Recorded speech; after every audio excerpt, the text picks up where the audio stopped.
Johan Russo, bonjour. Bonjour. Vous êtes le fondateur de Praditus. Est-ce que vous pouvez nous présenter votre société?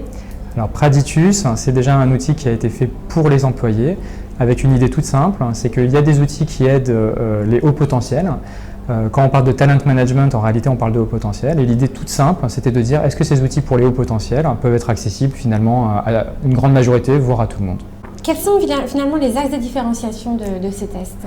Alors Praditus finalement se différencie par au moins 3 aspects. Le premier point, c'est que c'est une société qui est extrêmement sérieuse.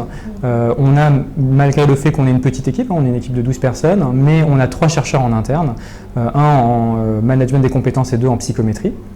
Donc c'est quelque chose qui est extrêmement scientifique.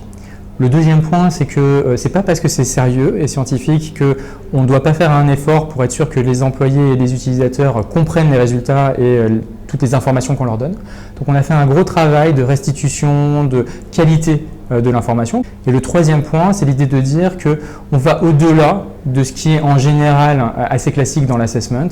En général, on fait personnalité et facteur de motivation. Et nous, on va reprendre effectivement personnalité et facteur de motivation, mais on va traiter des sujets très importants, mais qui en même temps sont rarement adressés.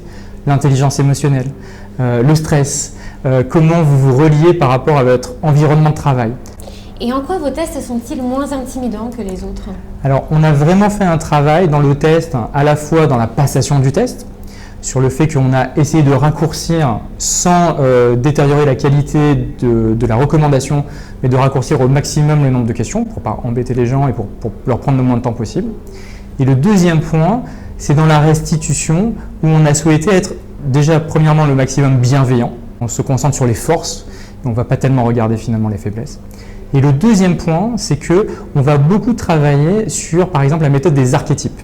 On va, au travers d'archétypes, vous faire comprendre, avec un effet miroir, finalement, quelles sont vos caractéristiques. Et ça peut être un archétype sur votre intelligence émotionnelle, ça peut être un archétype sur la manière dont vous gérez le stress, ou un archétype sur vos facteurs de motivation.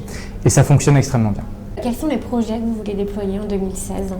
Alors aujourd'hui, il y a 2 outils, en fait, j'allais dire. Il y a ce qu'on appelle Praditus Discover, qui est l'outil pour les collaborateurs. Et c'est un outil self-service. L'idée, c'est vraiment que les collaborateurs puissent l'utiliser par eux-mêmes.